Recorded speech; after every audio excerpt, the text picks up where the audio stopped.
Hello students, this is Bindu and today I am going to explain fifth poem of First Flight, the Ball poem written by John Berryman. इस poem में एक लड़के के दुख को, grief को describe किया गया है। जब उसकी बॉल खो जाती है तब वो बहुत दुखी हो जाता है। उस बॉल के लॉस से वो इस मटेरियलिस्टिक वर्ल्ड में अपनी रिस्पॉन्सिबिलिटी को समझता है। वो ये समझता है कि जिन लोगों को, जिन चीज़ों को आप प्यार करते हैं, पसंद करते हैं, वो हमेशा आपके साथ नहीं रहती। इस पोएम के थ्रू पोइट ये बताने की कोशिश करते हैं कि अपने पूरे जीवन के दौरान हम कुछ ना कुछ खोते हैं या हमें छोड़ना पड़ता है, बट इन सब के बावजूद हमें स्ट्रांग बनना चाहिए और जीवन में आगे बढ़ना चाहिए, चाहे हमें किसी के खोने का कितना भी दुख क्यों ना हो, क्योंकि दुनिया में सर्वाइव करने का, जीने का यही एक तरीका है। तो चलिए स्टार्ट करते हैं। What is the boy now who has lost his ball? What is he to do? I saw it go merrily bouncing down the street and then merrily over, there it is in the water. Merrily means happily and bouncing means jumping up and down. In lines में poet एक छोटे बच्चे के बारे में बात कर रहे हैं जिसकी बॉल खो गई है, पानी में चली गई है। पोइट कहते हैं कि अब वो क्या करे। मैंने देखा उस बॉल को जो खुशी खुशी बाउंस करती हुई, टप्पे खाती हुई, जंप करती हुई स्ट्रीट से नीचे को पानी में चली गई। और वो बच्चा बहुत सैड है, दुखी है, उसे समझ नहीं आ रहा कि वो अब क्या करे। No use to say O there are other balls. An ultimate shaking grief fixes the boy as he stands rigid, trembling, staring down all his young days into the harbour where his ball went. चलिए meaning देख लेते हैं। Ultimate means extreme, shaking grief means sadness which greatly affects the boy, rigid means stiff like a statue and trembling means shivering, कांपना। Harbour उस जगह को कहते हैं जहाँ पर शिप्स लोड अनलोड होते हैं, उसको बंदरगाह भी कहते हैं। उस बच्चे को ये समझाने का कोई फ़ायदा नहीं होता कि कोई बात नहीं, बॉल्स तो और भी हैं। जब उस बच्चे की बॉल बाउंस करती हुई हार्बर के पानी में चली जाती है, हार्बर मीन्स बंदरगाह, तो वो दुख की वजह से फिक्स हो जाता है, स्टैच्यू बन जाता है। इस लॉस की वजह से अंदर से टूट जाता है, वो स्टिफ हो गया है और कांपते हुए अपनी बॉल को देख रहा है। वो उस बॉल के लॉस से डीपली अफेक्टेड है। उसे अपने यंग डेज़ की, मीन्स चाइल्डहुड की मेमोरीज़ याद आती हैं जब से वो बॉल उसके पास थी। उसे ये रियलाइज़ होता है, महसूस होता है कि वो बचपन के दिन, वो मोमेंट्स बॉल की ही तरह कभी वापस नहीं आएंगे।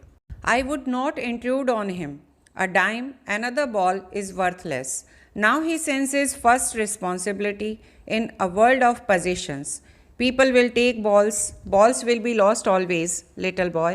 चलिए मीनिंग देख लेते हैं। Intrude on means to enter a situation where one is not welcome. And dime means a US currency of 10 cents.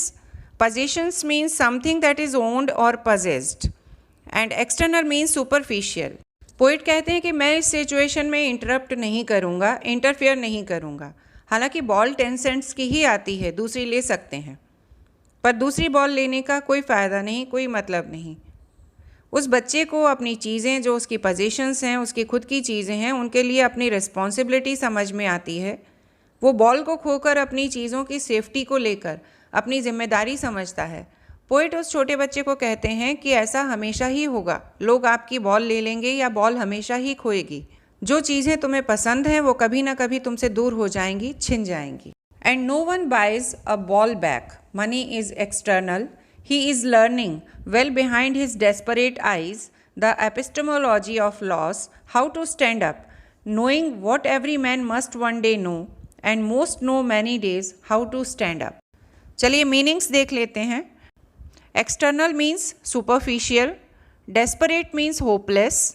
Epistemology of loss means understanding the nature of loss, what it means to lose something. यहाँ poet ball को childhood से, memories से, possessions से compare करते हैं। आपकी चीज़ें जिन्हें आप पसंद करते हैं, वो लोग जिन्हें आप प्यार करते हैं, उनसे बॉल को कंपेयर करते हुए कहते हैं कि कोई बॉल को वापस नहीं खरीद सकता। पैसा एक्सटर्नल है, सुपरफिशियल है, उससे कभी भी सारी खोई हुई चीज़ें, लोगों को, मेमोरीज़ को वापस नहीं लाया जा सकता। पोइट कहते हैं कि बॉल के लॉस के बाद उस लड़के की आंखें होपलेस हैं, उनमें दुख है। बॉल मिलने की कोई उम्मीद दिखाई नहीं देती, पर वो सीख रहा है किसी को खोने का क्या मतलब होता है, कैसे किसी एडवर्स सिचुएशन में स्टैंड किया जाता है, उसका कैसे सामना किया जाता है।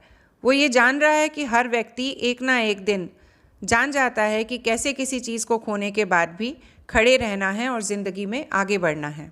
तो इस पोएम के ज़रिए जॉन बैरीमैन ये मैसेज देते हैं कि लॉस भी इम्पॉर्टेंट है, क्योंकि हम किसी चीज़ को खोने के बाद ही उसकी इम्पोर्टेंस समझते हैं और अपनी रिस्पॉन्सिबिलिटीज़ भी समझते हैं।